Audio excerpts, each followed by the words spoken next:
Hi,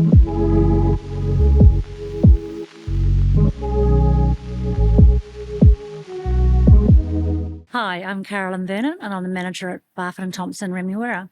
Welcome to our episode today, where we're going to look at the journey of the first home buyers, and specifically with a lens on the millennial and Gen Z group of buyers.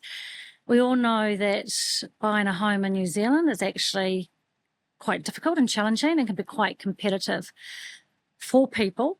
In this episode, we're going to speak to two first home buyers, and we're lucky enough that they actually fall into the cusp of both sets of being a millennial and a Gen Z.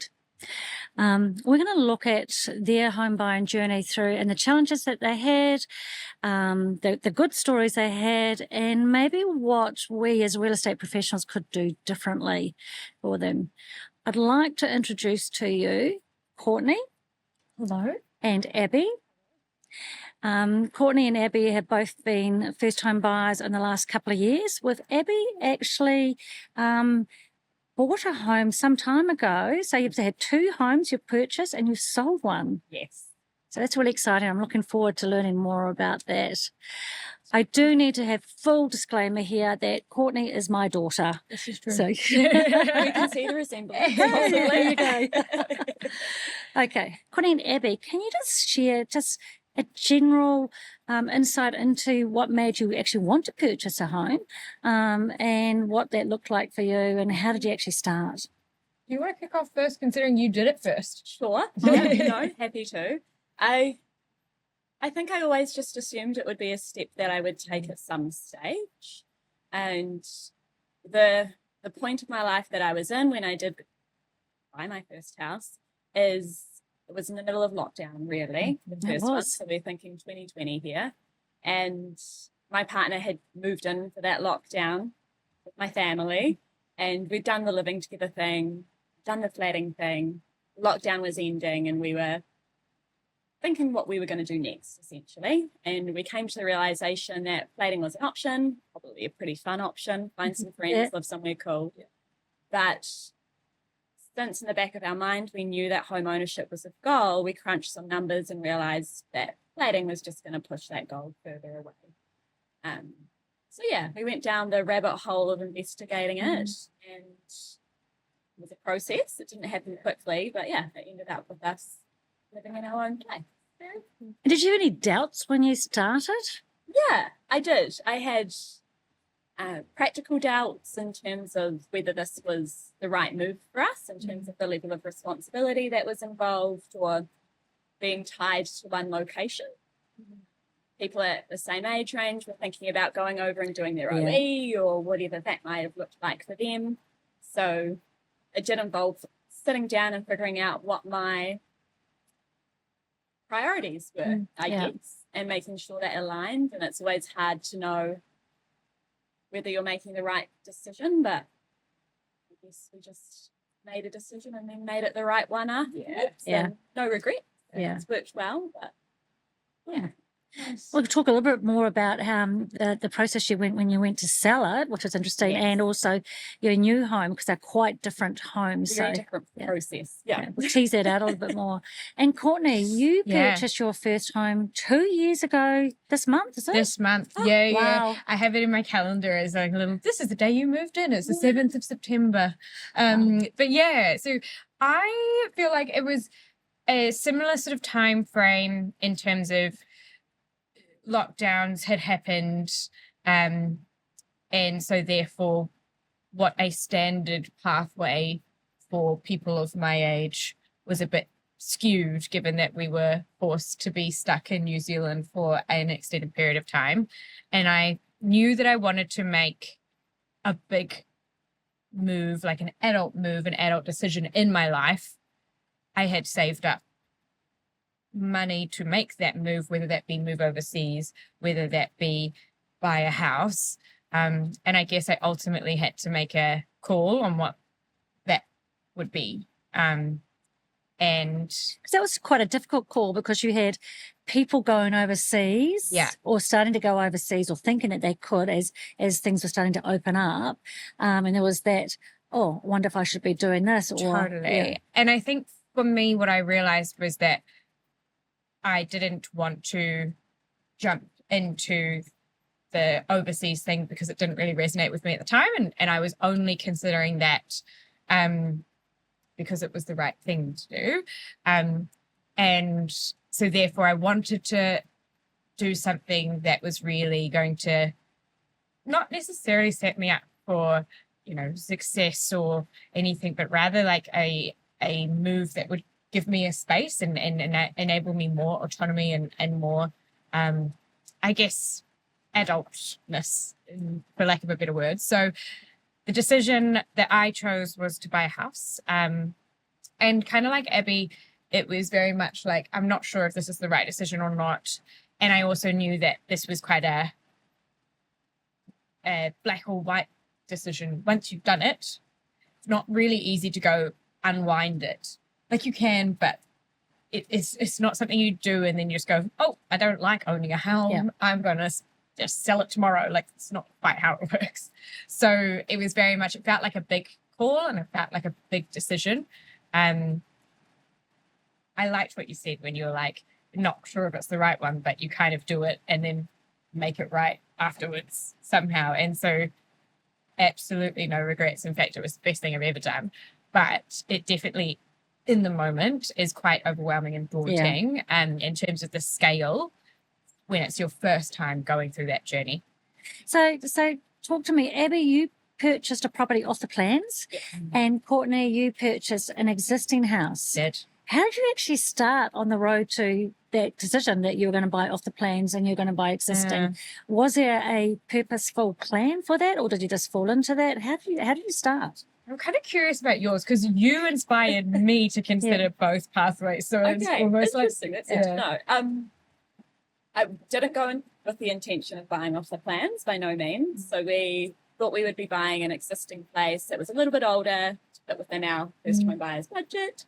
And we spent a long time looking, lots of weekends, and we would find things, and they just didn't feel quite right, or they felt right for one and not the other. And we were spending all of our evenings scrolling One Roof or Trade Me or whatever it would be. And we found these images of, what do you call them when they're off the plans? Renderings. Renderings, great. Concept designs? Yes. Yeah, so we found some concept designs, and it was in an area that would work quite well for us, but something we hadn't considered. So it did involve us needing to expand our scope, I guess. But yeah, we met with the real estate agent, which worked for the developer. So we were conscious of that dynamic as well, walking into that. Saw a show home, essentially, that was going to be next to what ended up being our home, and we really liked it. We were both relatively young and conscious of that, also conscious of our lack of skill set from a practical handyman point of view. And while we wanted to make an adult call, we weren't quite ready to have our weekends taken up by ripping up carpet and painting walls. We still wanted to have our social life, I guess, the easiest way to say that. And it also worked really well in that we were lucky enough to get the property. All that really involved simplifying it hugely is putting down that deposit. But then we still had 6 months that we could save even further, what the plan was until it was actually going to be ready. Yeah. So that gave us a little bit of extra time to get our finances in order, which was helpful. And some breathing space to wrap our head around the decision before it was actually a reality. Nice. I just have to say before Courtney speaks that it is a horrendously rainy day in Auckland, so you will hear the noise. I hope you don't get too distracted or you find it quite relaxing, but it is very noisy. So Courtney, I interrupted you, but you mentioned that you looked at both, because Abby had looked at buying or had purchase of the plans, and then there was the other side of actually buying existing. Talk to us about what made you choose one over the other? Yeah, so I knew, unlike Abby, I was definitely never going to be doing a full do-up. I am My dad's a builder actually, so no, I do actually have like a little bit of handy skills, but I just knew, given that I was buying by myself, and I really enjoy spending time with friends and family, and I had a very tight budget. Like there was no real wiggle room. It was whatever I bought, that was pretty much the stretch and scope of what it could be. So if I did want to do a do-up, it would be like a 3 years down the track once I'd saved up enough money, or very iteratively. And that also is, I guess, the way that I like to live. I like to live in a really nice, tidy space. And again, back to why I started, it was mainly because I wanted to build a space and a home for myself here in New Zealand, because that was the decision that I'd made. I wanted to stay here. So for me, it being in a relatively tidy state was quite important. And so when I saw, I had never thought of off the plans. Like that was also not something that I had I guess had never registered as what I would do. I guess there's a stereotype around your first home's a brick and tile thing, and it's a little bit, old, maybe in the 70s, and, it's tidy and clean, and that she's a bit old and a bit dirty, and that's what you should get. And it wasn't until I saw Abby's and I was like, interesting. This is actually something that meets what I want out of a living arrangement, in terms of I like a nice clean modern space, but it's within my budget, and it's also spacious and nice and flowy from an off the plans model. That I was really I really leaned into looking into those options far more, and that was the track that I wanted to go down for quite a while, but did struggle with, I guess, the lead times and the availability. A lot of the homes that I liked were taken or already sold in the areas that I liked, or the new developments were very raw in terms of there was no earthworks done, no nothing. It was just like a concept. So the risk was higher. You had no idea if they would actually go through with some things or not. So given all of this kind of flux that I was experiencing with those options, I ended up doing a lot of exploration into other units, small homes, slightly less modern options, more modern options, and landed on a little brick and tile first home on the outside, but lovely refurbished in the inside unit home thing that works perfectly. So very happy with where I landed, but it was a bit of a journey that I think was a bit more fluid and organic and based on the timelines, because once I made the call that I wanted to buy a house, I then got relatively impatient and decided I wanted it to happen tomorrow. So it kind of was a little bit of options available, my impulse buying mentality, and a mixture of those. And it's often the way that when the idea comes into your head, you want it straight away. So it's normal behavior. And it's interesting with a house, you get excited and correct me if I'm wrong, but you would have got excited once you actually cemented that thought in your head. It's like, okay, I'm going to start looking. And then there's a whole process of looking and the highs and the lows of that. Before we talk about that a bit, how did you go along and prepare yourself financially for this? Because that's obviously what can I afford before I actually start looking? I think I can answer that initially. So I think for me, there was kind of some conscious preparing. I always knew that I needed to save for something big. I feel like that's sort of the mentality that you're given when you grow up. It's like, save. And there was always part of me that was like, I'm not sure what I'm saving for, but like I'm saving. Like that's what I'm doing. And so I had been saving, and then there was, since I had started working, just trying to save as much money as possible.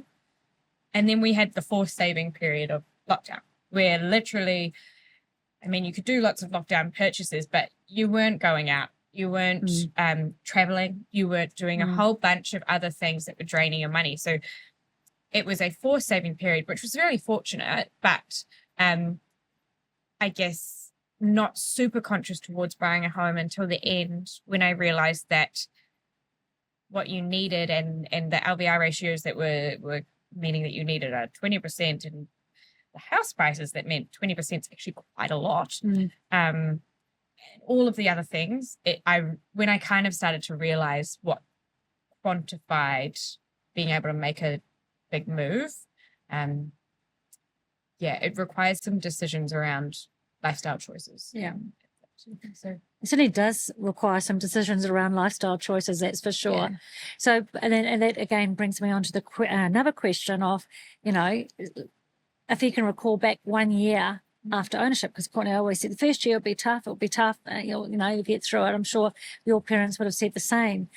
But the economic climate that we're in, certainly different to what anyone was going to expect. So how did you find yourself a year later navigating through all the finances and any compromises you need to make after 1 year after owning a home? It's a big one. I personally found that the mortgage lifestyle is definitely something that changes how you approach everything, really. But fundamentally, what was interesting for me was that there was an element of certainty that came, because I knew I was no longer saving for an ambiguous target of just trying to get as much in the kitty as possible. I knew that I had to pay off certain things off the back of my mortgage, and I had to structure my world around quite a set commitment, right? So I think for me, my observation is that pre-buying a house, it can sometimes feel almost a bit overwhelming, the concept of saving, because you're not quite sure how much you want. You can keep going, you always need more. Like it's a bit ambiguous. But post that, the actual process of a mortgage, whilst it's challenging to manage, there is an element of certainty to it. You know what you have and what you have to pay off, and how much each month you have to allocate. So there is that change. I have to say, I've never heard the name, and I'm going to call it this: the mortgage lifestyle. The mortgage the lifestyle. label of mortgage Like, lifestyle. you've got to make everything a lifestyle and a choice. I love it. But yes. Okay, so I'm going to take you back to your search, when you started searching and you figured out that you want to buy a house. You've cemented that in your mindsets. You want to buy a house. You sort of have an idea of how much you can actually borrow and how much you can purchase a home for. How did you actually start looking? I mean, did you have clear ideas of where you wanted to be based in? Or did you have to make any changes to those dreams? That's what I'm just thinking as you're talking. I had very clear ideas of what I thought was realistic to start. And looking back on that now, that changed very quickly. And it involved mainly internet searching to start with. 100%. And then I would gain a bit of an idea just from photos, or how much is a 2-bedroom place over here versus a 3-bedroom place somewhere further out, or whatever it would be. And then thinking about that relative to my lifestyle, or where I worked and environments that I was used to, or I knew that could work quite well, or something that would be quite a big change. Spent a lot of time driving before I actually saw anything. To get a feel for different different suburbs that I hadn't been to or weren't familiar with. And that was quite a quick way to tick things off the list or cross others off. And then it was trawling the listings online. Mainly Trade Me. Okay. That's where I tend to lean. Which is really interesting, because I'm a it? big real estate NZ gal. .co, sorry. But it's interesting though that you mentioned about the actual location, because for me that was one thing that I was very set on. I knew where I wanted, and that was almost like a non-negotiable. It was very much, I want to live in a place where I can go get coffees at the spots that I really enjoy, and it fits within, my lifestyle. My hairdresser's in the same place, my gym class is in the same place. Like all of those things that made me feel really happy and were really important in terms of my lifestyle. I didn't want to sacrifice on that. And that was a big non-negotiable. So that was how I kind of really honed in on if something was a yes or a no. Because it was just, I guess, a core value to me. I'm interested in, you would have gone to a few open homes and met real estate agents. Mm-hmm. I'm interested on how you thought you were treated. Was it any different because you're a younger person? And if we could have done something different for you or improved the way we provided you with information, what were you looking for when you walked into the open home for the first time? Obviously, sometimes the photos look different to the real life. There's the emotional sort of roller coaster of that. It doesn't quite put that. But yeah, how did you feel that you were welcomed? A real variety of experiences for me. There were definitely some environments where I didn't feel welcomed, or we would arrive at the same time to somebody else, and that other person might have been 20 years older, and the real estate agent put all of their focus and attention on that person, and we walked around a couple of times, tried to linger to see if we could have a conversation given the time of day, or at least that's how it felt for us. Yeah. But it meant when we walked into those open homes where the real estate agents were the opposite of that, it meant a huge amount. Yeah. And it's really funny, even driving around now, if I see those names on open home signs, it registers in me, and I think they were good. They looked after me. Yeah. And that's something I'll keep. So it makes a huge difference for them, but also for me, obviously, the fact that they made that impression. Yeah. I don't think it was hard to do, hopefully. No. It's not hard to do. It's just communication, simple communication, and being respectful to everybody. So I think for me as well, there was times when you would have somebody who hovered too much, and it was a bit overwhelming because I didn't really know what I was doing at first. And so having somebody literally follow you around every single room was like, I know that you're like observing me, but I don't know what I'm doing. So like, I'm not really looking anymore because now I'm a bit embarrassed and shy, and I just need a little bit of space. But then the flip side of not getting any kind of traction at all in some instances, because for whatever reason, it kind of meant that I was like, right, well, this clearly isn't for me. Or the scenarios whereby you weren't given full sets of information because you were immediately disqualified that you were in a house that was potentially outside of your budget just because of how you arrive and the age and stage. That sometimes felt a little bit, it felt a bit tricky, and it was disempowering, I guess. And so the house that I actually did buy, I vividly remember walking in, and the agent who was there, she welcomed me, said hello, was very much like just treated me exactly like a very potential buyer. Like, I think it was very much the energy around whoever's walking in this door as a potential buyer that kind of resonated with me. And she followed up. When she followed up with me and called me afterwards, it was very much trying to explore what my position was, how I could either go forward with that house or what other properties she had available for me too. So she was really relationship driven, and it felt like I wasn't actually being sold, but rather my needs were being explored, which is what I quite liked. And that empowered me in the process, because I was like, oh yeah, okay, I can actually buy this house if I want to, and I just need to think about my plans and get some things in order, and I am invited to the auction. And I know that sounds a bit dumb, being invited to the auction. That's a good point though. It's like, sometimes it felt like you weren't allowed. Like, oh, we don't want you there. You're wasting people's time, maybe, but so that for me was, as I say, it really empowered me to go, okay, I will get my ducks in a row then, because I might have had the opportunity with other places before, but I didn't feel empowered to join or participate. just because the level of care wasn't the same, and it was maybe more transactional than relationship. Yeah. No, you bring up really good points. So I'm going to take you to the point where you've purchased your property. Did you know what to do next? Because you're first home buyers, but sometimes I think if people are home buyers, they still come, what do we do? Because people don't buy and sell a house every day. You know, it's often 5 to 7 years in New Zealand. Did you know what to do next? Is this before we bought or during the process? After you bought. After You've we just bought. purchased and you've got Okay. all the excitement, You and everyone sign. goes, you've signed, and everyone goes, oh, what next? So we're unconditional but haven't moved in? Yeah. Okay.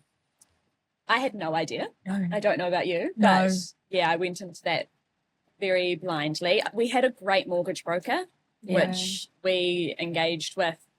Really, that was the first conversation we had in terms of what can we afford and what can we do and how does this look. And he provided that support ongoing, which I'm very grateful for. Had to find a lawyer. Yeah, the lawyer. How does one do that? Yeah. I didn't even know at that point. And what does the lawyer actually do? Yeah. And do I need to ask how much things are going to cost in terms of their services, or do I just find that out later and hope that it's okay? Insurance. Yeah. All of that sort of stuff. Yeah. And I think also like going, okay, you've saved, you've bought, and then it's like, wow, but like now I need to buy lots of other things and do lots of other things. And it's like this long list of like, well, you need cutlery and all of that mundane stuff, but you also need really serious things. And it's a bit of a tricky navigational. You also need to close off your contracts. You need to close off your legal documents. Do you print them and store them? Like what's the best practice? I think it's a uncharted territory with not much resources to Google around. And especially if you did it how you did, I'm just reflecting back since I had that time between signing a contract and it actually being built, I could top up my savings slightly. So I did have money in the kitty for things like cutlery, and who knew how expensive towels were and all of these things. Yeah. But with you moving much faster, It was for a lot of people, it's not a conversation of, you put your deposit down, but also make sure you've got a relatively healthy amount that's ready to go, because there's still lots of other costs that are The house cost is one factor, and then there's the living sort of cost that actually need to set your home up. Yeah.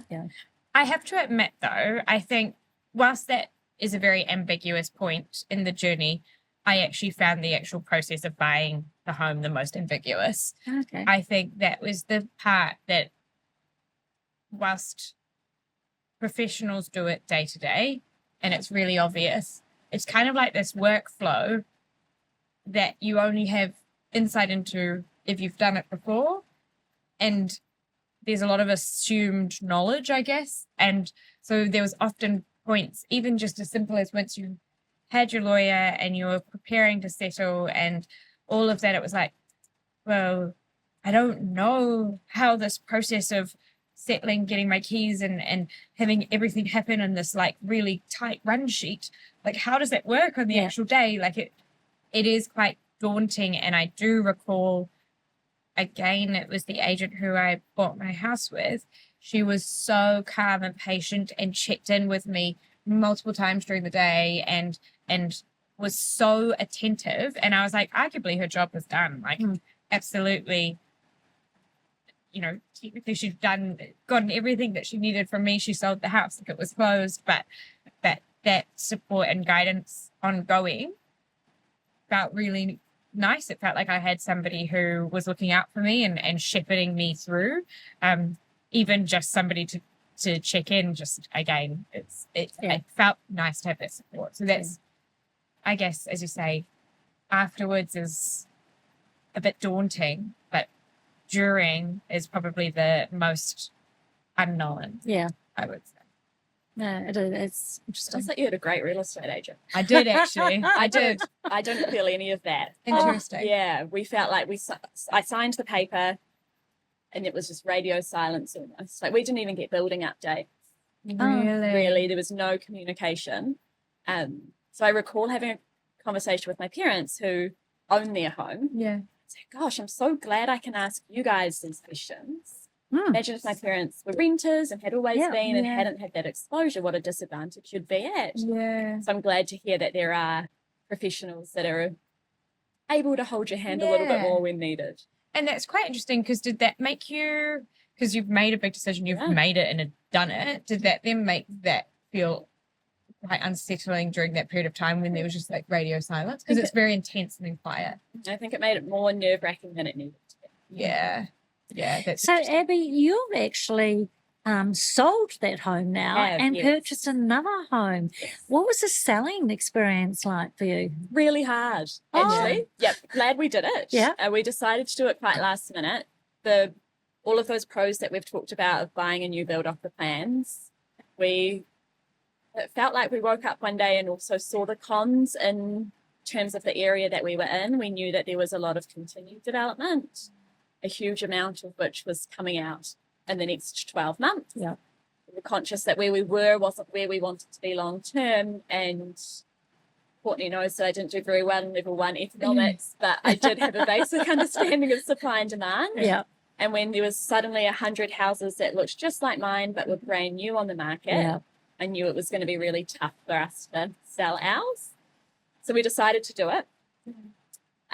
We interviewed real estate agents, I guess. Yeah. So we went to open homes around us with no intention of buying those homes Yep. because they were very similar to what we had. But we were very conscious that whoever bought our home was going to be like us. And we had had that experience with certain agents that weren't accommodating. We needed whoever was going to do that job for us to be really welcoming of whoever walked through the door, no matter what they looked like. So we, tested out our acting skills a little bit possibly and went around, and there was some that were less engaging than others, and the real estate agent that we landed on, she just treated us so beautifully, so we could have the confidence that she would do the same. Yeah. She looked after us really well. Sounds like she had a similar approach to who you Yeah. started with, so her communication was great. But we were on the market for 7 months before we sold. Oh, were you? So I it didn't was a realise long that. time. Yeah. And it felt like a long time. Yeah. And we realized through that first buying process, I remember someone telling me at the time that your heart will break. You know, it is going to be like a roller coaster, Yeah. like you said. And that felt even stronger because we thought we had like a pretty nice place, and surely the amount of money we want for it, other people are going to see. Yeah. And so those reality checks along the way, and spending however long preparing for an open home and then nobody turning up. Mm. There was a lot of learning on that journey Yeah. too. And so now you've got a older home. Yeah. So talk to me about, so you've gone from brand new, and the reason why you chose the brand new is you didn't want to be all weekend long sort of upgrading the home or, making any changes in designs. Do you have any plans for this home? Yes. So that's the main reason we purchased that home, and it's also the main reason we left. Yeah. So we were at a point where we got relatively comfortable with the daunting factor that is the mortgage lifestyle, and we realized what that was and that we could handle it. And then we felt that we wanted to put our mark on things a bit, or wanted to have the ability to make some changes, and there was no scope for that. Yeah. Scope for that where we were. So that was what we were actively looking for, is something that we could paint some walls and have a bit of a garden and things like that. We actually asked the agent who was selling our place to represent us as a buyer's agent as well. Mhm. So that was a really good service. I'm glad we utilised her for that. Yeah. And again, we were very fixated on a certain area. We felt that because it was our second home, like, of course it needed to be 3 bedrooms. We had this very odd list that was unintentional but very strong. And our agent helped us reassess that and think, okay, why are you leaving an area you really love just to have a 3rd bedroom? Yeah. Are you doing that because you feel like you have to, or are you doing that because you want to? And so her giving us that understanding was probably quite brave of her in hindsight to have those conversations, but I'm really grateful that she did. And it meant that we ended up in, I guess you would say, a nicer area. It's a lovely area. Yeah. But a much smaller property than we thought we would be in. Things like a cross lease and these other factors that made it achievable for us.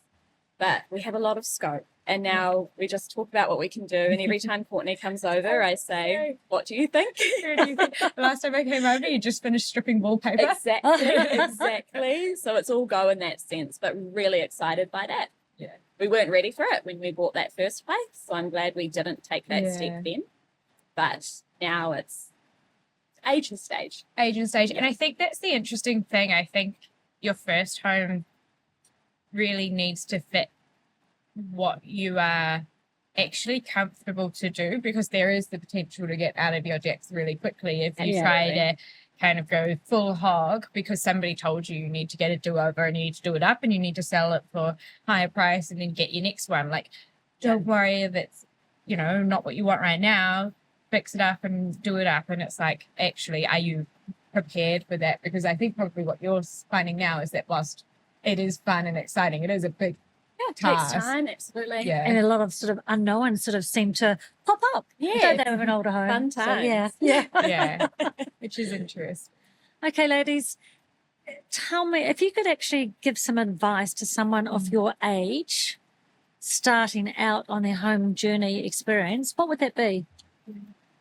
My top piece of advice for when you're starting is to go to every open home you can, and in particular go to ones that you don't think are necessarily for you at first, because I guess coming back to a point I made earlier around feeling a little bit confused by what do you look at when you're in an open home. It's like, oh, there's lots of nice bedrooms and there's a kitchen and a toilet and a bathroom, but like, what am I looking at? Am I trying to, I want to find what fits with me. And I found that the more open homes you went to, the more confident you were able to go, oh, this is different here and this is different here. And I like this layout and I don't like this layout. And reading the brochure and going, okay, well, it says it's this square foot of a bedroom. And then you go see it in person, you're like, oh, that's quite small. Yeah. Like it's being able to then go and recall that and go, oh, actually that will be quite small. So this probably isn't a home that I'm looking for, because the 2 bedrooms that it has are very, very tiny versus this one, which has one really, really big one and one slightly small one. I could maybe balance that out a bit more. So you start to visualize, I guess, what you're seeing in the flat 2D scrolls, the more open homes you go to. So that's probably my biggest tip, and it's probably quite similar to how you drove around locations. Yeah, Yeah. true.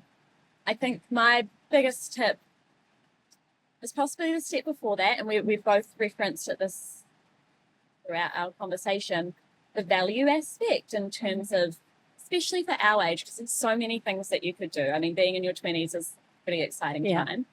The world is your oyster, and so sitting down and figuring out what you as a person value and whether you're doing this because it's what you want or because you feel like you should, really getting into the nitty-gritties of that. And then once you're clear on that decision, starting to think about what you value in the home, right? Totally. And what you need, and that's going to change. Heads up, and that's okay. You're going to realize that not everything is possible, but going in with that understanding can be really helpful for making those mini decisions along the way. Totally. Another thing that I would add as well, that I think we've both sort of touched on, but not quite, is the mortgage broker piece. Absolutely. I think that is, so you definitely sound like you found somebody who really worked for you. And I really valued that I was given a recommended mortgage broker from some of the agents that I spoke with. And I shifted mine throughout my process, because the first mortgage broker that I had didn't quite support me to get to where I needed to go. But once you find somebody, they make all the difference, because they ultimately shepherd and guide you as well through that decision-making journey.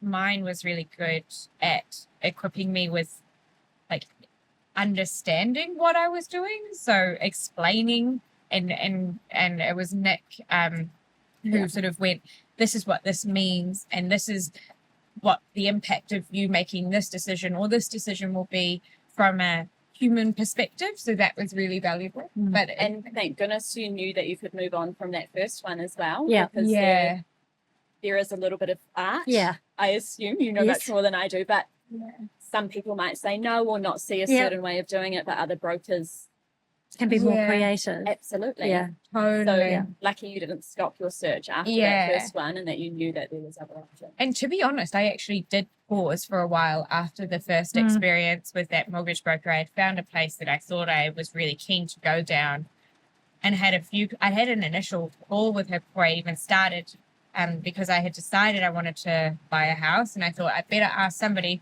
who's going to help me do the financials at the end, what I need to get set up for now. And she pretty much said, you can't, there's no way. And then I thought maybe there was a way, presented that, and it was very much, no, you can't, there's no way.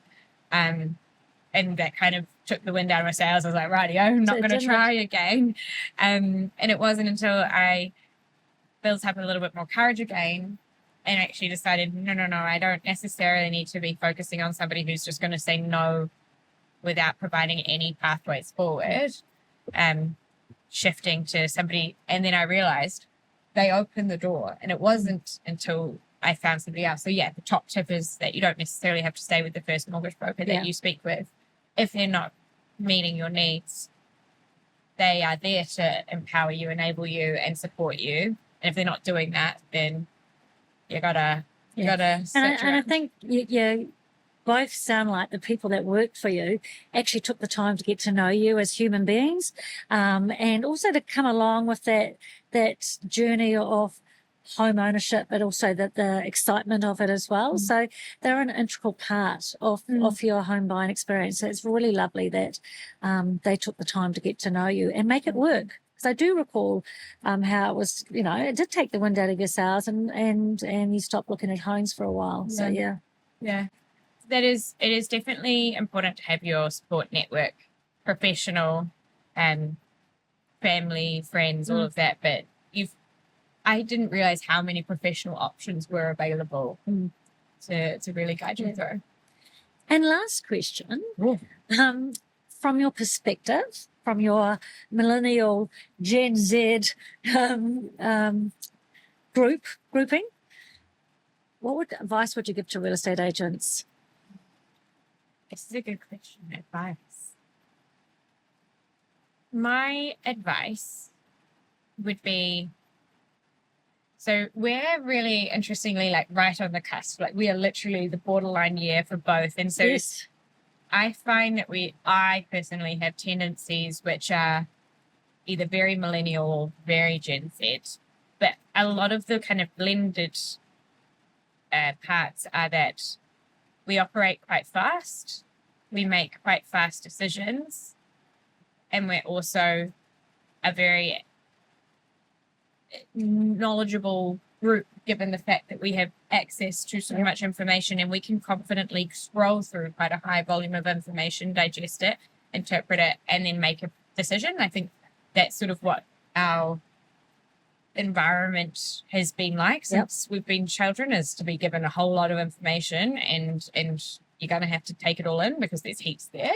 And so I think that given that, agents are not necessarily needing to provide us with the information that's out there, but help bring that to life.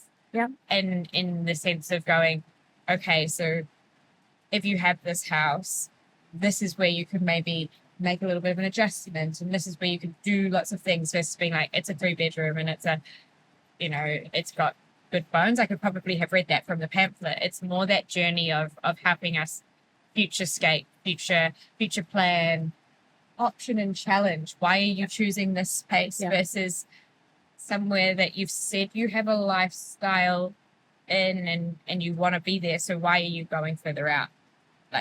What's that rationale? I think the challenging and helping you think through your decision, that's a really valuable thing that I know makes a huge difference in my decision making. Abby? I think my one's just the value of the first impression, I would say. And because being a first home buyer, going to those open homes is quite exciting, equally daunting. It's quite emotionally charged, and we're walking into those probably feeling like it's, like you alluded to, a space that we're not welcome in or not meant to be in or not used to being in. Yeah. And the difference that that real estate agent has the option of making is actually huge. Yeah. And not assuming in either direction, not assuming that we don't know anything, but also not assuming that we know things. Yeah. Asking questions about what we do know, what we need support with, that is hugely valuable. And the personal touches as well. I went to a huge amount of open homes and I wrote my name and number down on a huge amount of ratty little pieces of paper and iPads for some. Yeah. And only one, which is hugely appreciated, handwritten card in the letterbox a few weeks later. And yeah, it doesn't go away. That was 4 years ago. And like And I the mentioned memory's about still strong. seeing those names on current signs, although I'm not in the market at the moment, it makes an impression that benefits the buyer hugely, but also benefits the agent too, in terms of their reputation. And also, we're an age where some of our friends are buying houses and we're talking about our experience. I think that's a very generational. We talk a lot and we share and we're interested in what other people are doing. So we'll travel fast. Word travels fast. Yeah. And I'm more likely to be super influenced by my friend who said they've had a good experience versus somebody else to go, oh, but they're the best. Yes. I'm like, but my friend said that she wasn't treated really well, or my friend said that she had the best experience. Massive. Yeah. And it's all about the experience, isn't it? That's what actually stays with you longer is the experience and that how someone made you feel. That is the most important thing. Totally. So unless you've got any questions for me, I think we could wrap it up. I was like, I don't know if I have any questions. Any question? I've got a question. I'm not sure if you can answer it, but how does, if we're generalizing hugely, what's a real estate agent thinking if they have someone walk through the door that they presume is a first home buyer? That's a good question. That they presume is a first home buyer. I would hope that it goes on their radar as the first home buyer and that they would need some extra support and care and to actually be made to feel welcome. It's really hard, even for someone like me, to go to walk into an open home. Because you actually feel like you're invading someone's space. So I would hope that they would make you feel welcome and go that extra mile and just with a smile. You know, welcome, come in, even a handshake, and actually pay attention to you. So, and I think that's for all ages. But especially if you're a first home buyer, then you're going to have to know a lot more.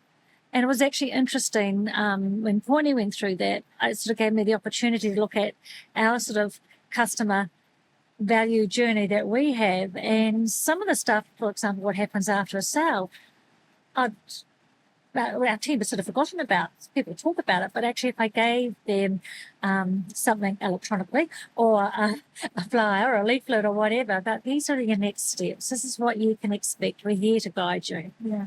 Does that answer your question? Absolutely it does. And I think it's a nice reminder for us on the other side that there's no judgment 100%. and that they're there to help. Yeah. Which is just as important to know that too, and walk in and be confident to ask a question because they're waiting for that question that's really specific and they've got all the knowledge. Yeah. If you're like, what is this and why is this? We're here to be of service. We're a service industry and we're here to be of service for people. And the reminder as well that even if you have bought and sold houses or whatever stage in life you are, is something that's intimidating for everybody. Yeah. It is. It really is. So there you go. So thank you for sharing your journey. It's really, really interesting. And it's good to see it through your lens. And also a good opportunity for us to have a look at how we do our business from a real estate perspective, and maybe we can make some adjustments. And again, it's just that focus on the relationship. You've just reinforced how important that always is. So focus on the relationship. It's not a transaction. So I think that need is across all generations. But as you mentioned before, you've got your age group has got all the information to hand. You know how to find all the information, but it's just about our role is actually helping you to decipher that information, providing guidance and a bit of objectivity with some of what your thoughts are. And yeah. So thank you. Thank you. Thank you. I very much enjoyed this. Did you? You can you can stand and you could be the host. Oh, all of no, them. I She like would being be a the good passenger host. princess. No. Passenger princess for me. Thank you so much for joining us today, and I look forward to seeing you on the next episode, where we're actually going to investigate a bit more about the mortgage broking side of it and the legal side of it, and how these professionals can actually help buyers in the next part of the journey.